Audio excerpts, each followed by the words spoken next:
Hello, everyone. Welcome to the Flan Talk. Today we have Alexandra, student at ETH Zurich, interested in formal language theory and connections with neural networks, which is what we're interested in here as well. So, Alexandra, please, we thank you for the talk and take it away. Okay, thank you, Andy. So I'm going to what I'm going to present today is this recent paper that was accepted at iClear this year. We just presented it recently, like last month, which is called "Training Neural Networks as Recognizers of Formal Languages." Um, and this is joint work with Zal, Annie, Joseph, Ryan, and Brian, some of which are here. Um, And I'm sure most of you are aware of this, but I'm just going to start with some basic terms so that we make sure we're on the same page. So we call an alphabet a non-empty finite set of symbols, a string a finite sequence of symbols, and then a language is a possibly infinite set of strings. And in this paper, we deal a lot with recognizers, which is any machine that receives a string as input, and it has to output whether it accepts or rejects the string. And then a recognizer recognizes the language of strings that it accepts. And finally, a language class is a possibly infinite set of languages. And I'm sure you're all aware of this. We're all doing work in this field. But there's this big field of working on like neural networks and formal languages. And the main goal is to analyze what are the computational limits of neural network architectures in terms of formal language classes.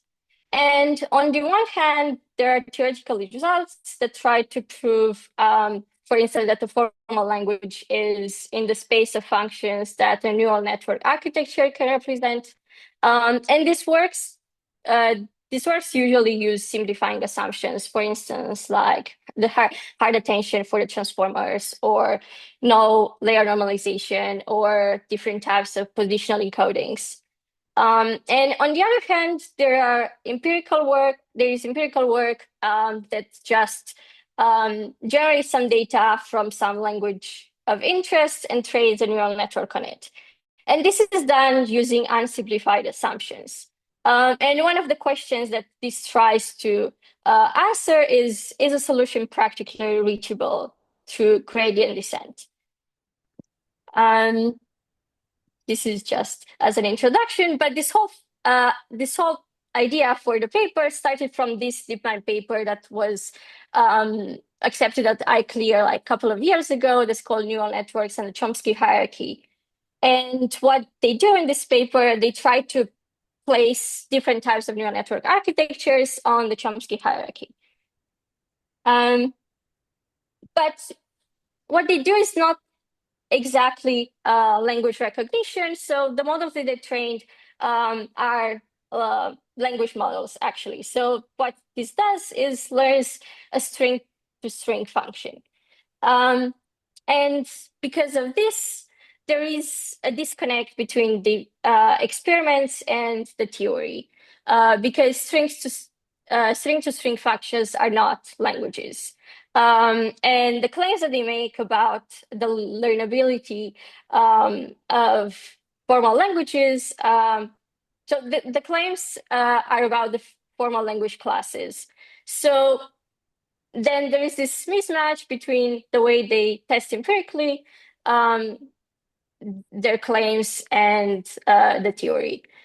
And even if you train a neural language model, then it's not easy post hoc to convert it to a recognizer, because there's no way to distinguish between placing zero probability on the EOS or something that's close to zero. And the solutions to this, there are a few solutions to this problem. So you could either change the theory and try to investigate a hierarchy of classes of language models or string to string functions. Or instead, what we do in this paper is train neural networks directly as recognizers, which are just binary classifiers of strings. This is in theory easy, but this is something that a lot of people try to avoid because it introduces some technical challenges. So for instance, you need to worry also about the negative samples. And also for each sample, you only have one bit of information per example. So then the neural networks might be hard to train. And also you have the issue of exploding or vanishing gradients for RNNs. There are some papers that use that previously. For instance, Galvez has quite a lot of papers that already trains neural networks as recognizer, and also Satvik Bhatta-Mishra. And also there is this recent great paper that introduces this benchmark of regular languages, which is called ML-RegTest. But the methodology is not standardized. So what we're trying to do in this paper is make a step in this direction. So the main research questions that we're interested in is how powerful is each neural network architecture? Then do our results change if we do recognition instead of language models, which is what language modeling, which is what most people did before. And then we're also interested in analyzing what the training objective works best. And also we analyze the inductive bias versus the expressivity of the models. I'm going to talk about this more later. So I'm going to start with the data generation process. So for each language, we generate data sets consisting of strings and binary labels.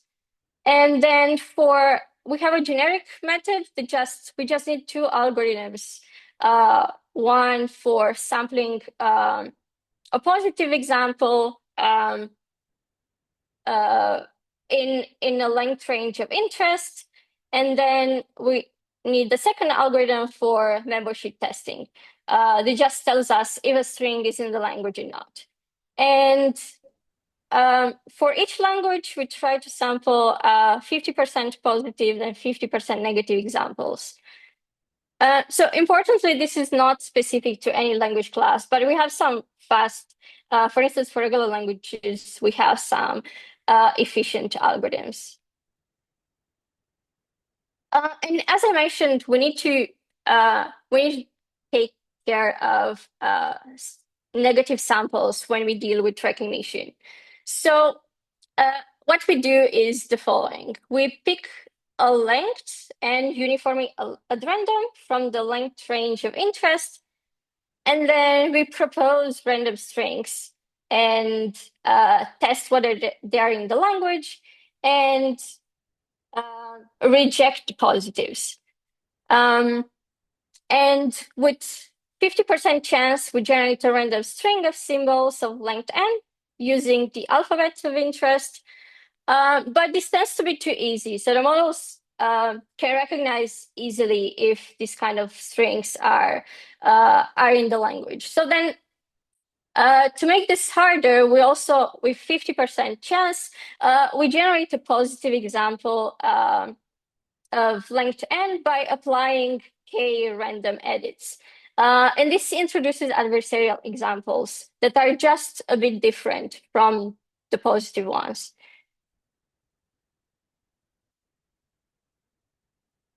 And as I mentioned, for the regular languages, we have an efficient algorithm for sampling. And this uses finite state automata. And we assume you have a deterministic finite state automaton with Q states. And of course, if we want to sample from it, we need to convert it to a probabilistic automaton. So how do we do this? We just assign uniform probabilities to get a probabilistic DFA. And then we want to sample from the following distribution. So we want to sample from the distribution that I have here, which is the probability of, so for any string, we want this probability to be the probability of picking the particular length times the probability of sampling the string given that the length is n. And you could do this using standard methods, but this introduces issues because it is slow. So you could build a DFA for all strings of length n, and then you could intersect this DFA with the original automaton. And then in order to obtain, like obviously this is not, like when you do the intersection, you want to obtain a probabilistic automaton. So then if you want to renormalize the weights, then you need to do something that's called in literature weight pushing, which is quite expensive. It runs in of q to the third n to the third. But the advantage is that it samples from the true posterior distribution and also is extensible to other devices, such as push-down automata. But as I mentioned, the disadvantage is that you need to compute this for all lengths in the length range of interest. So if you want to sample lengths from length 0 to some n max length, the runtime you need for doing this is q to the third, the maximum length to the fourth, which is very expensive. So then what we do in our paper, we use some tool that was recently proposed in this paper by Snapdarson et al., which is called the binning simmering. So instead of using probabilities as weights, you can use vectors. And in these vectors, each element at index I is the probability of sampling a string of length I. I'm not going to go into details because this is quite technical, but we explain a lot in the paper, and we can talk about this later. So using this tool, we can actually obtain the probability of sampling exactly any symbols in the future for any state. So we can again sample from the true posterior distribution. This method is also extensible to push-down automata, and it is actually much faster than the standard method that uses the intersection.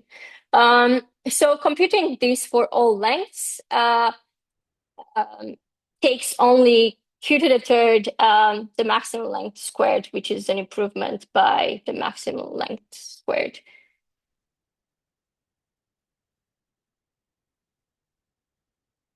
Okay, so unlike the DeepMind paper, we only focus on 3 architectures. So we use a simple RNN with 10H activation function and learn initial state, an LSTM with decoupled input and forget gates and learn initial state, and causally masked transformers with sinusoidal positional encoding and pre-norm instead of post-norm. And because we want to compare the performance of the architectures, we try to make the models have similar number of parameters. And every model has 5 layers and about 64K parameters.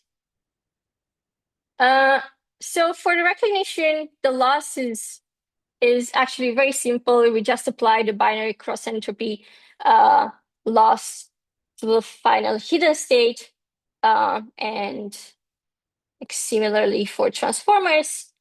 And then we don't use just the recognition loss, but we also try to experiment with additional losses. So for the language modeling, like I'm sure you're all aware, but at each step we predict the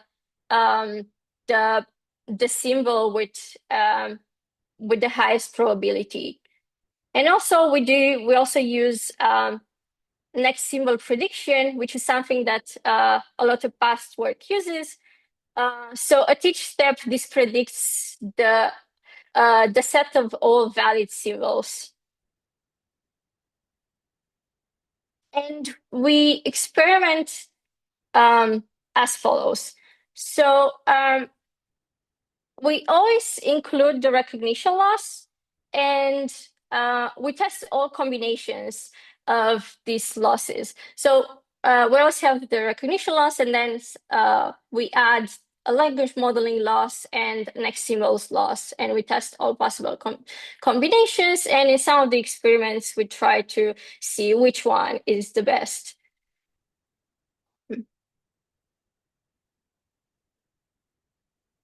Okay, so we actually have we have released our data sets as a benchmark for formal language recognition, which we call FLAIR, which includes mostly the languages from the DeepMind paper that were converted for recognition. And it also includes some of the languages that people analyze in general in this field. So for instance, even pairs as majority. And yeah, this data set is released publicly. So if you're interested in empirical work, please do use it. Okay, and now some experiments.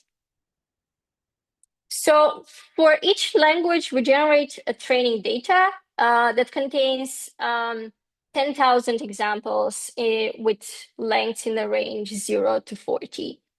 And then for the as validation data, we do two types of experiments, and we include two types of validation sets. So a short validation set that contains 1,000 examples in the range 0 to 40. So this is the same as the training data. And we use this to test the network's inductive bias. And then we also include a long validation set, which contains also 1,000 examples, but this time with the range 0 to 80. So this is longer than the strings in the training set, and is meant to test the expressivity of the models. And then as test data, we include 5,010 examples with lengths in the range 0 to 500. This is again much longer than the strings in a training set. And we include on average 10 examples per length. And we experiment with longer strings in order to assess the network's ability to do length generalization. Okay, as I mentioned, we have two types of validation data, and because the validation data controls the learning rate, schedule, and the early stopping, but we can do this to answer two different questions. So one is the inductive bias. So the reason is for any finite set of strings, there is an infinite way to generalize for longer lengths. So the question that we're trying to answer with this is, without any disambiguating examples, how does the model generalize to longer lengths? And for these experiments, we report the mean test accuracy of 10 random seeds of the best loss function. And then for the expressivity experiments, we try to give the model some more hints about how it should generalize by including strings that are longer than the training data. And the question is, can the model even find a solution at all? And for this, we include the long validation set, and we report the maximum test accuracy of 10 random seeds among all 4 loss functions. And it is not clear that there is any connection between the results that we can get for these two different experiments. But actually, as we'll see, there is a very strong connection.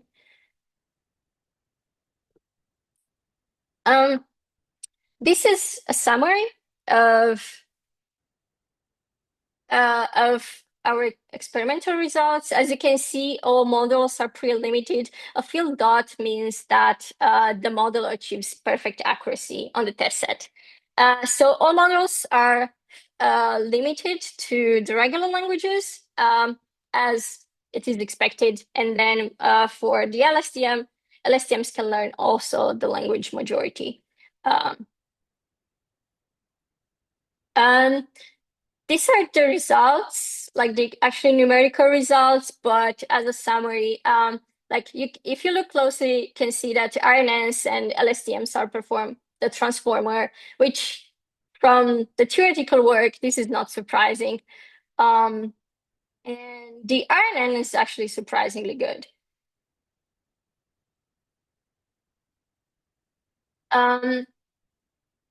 And there is a consistency in the rankings between inductive bias and expressivity. In most cases, the rankings remain constant between the two types of experiments. Only in some cases, for missing duplicate and odds first, the rankings differ. And we also check some theoretical results that were published recently. There is this paper by Michael Hahn and Mark Ruffin that says that transformers prefer low sensitivity functions over high sensitivity ones. And we actually test this empirically on the languages in our benchmark. And we can see that transformers actually achieve perfect accuracy on even pairs and firsts, which are low sensitivity languages. And they struggle with parity, which is a high sensitivity language. Oh, and I forgot to mention, but for those of you who don't know, the sensitivity is the percentage of bits that you need to flip in a string so that you flip the label.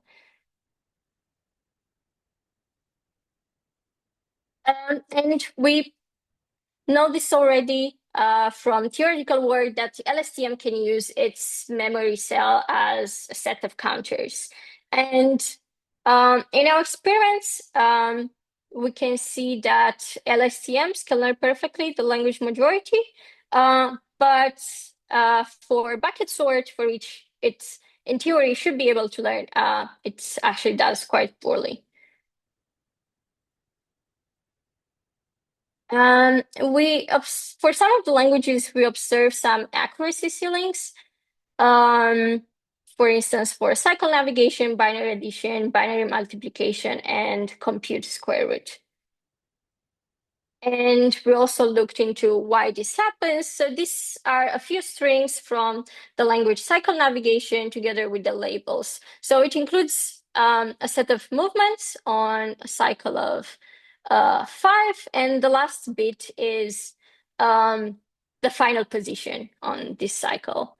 So you can see that negative examples don't really contain strings in the right format, or the very last bit is incorrect.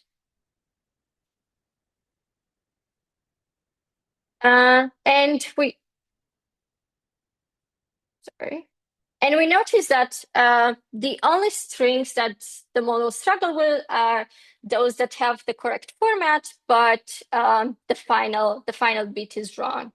And we try to look into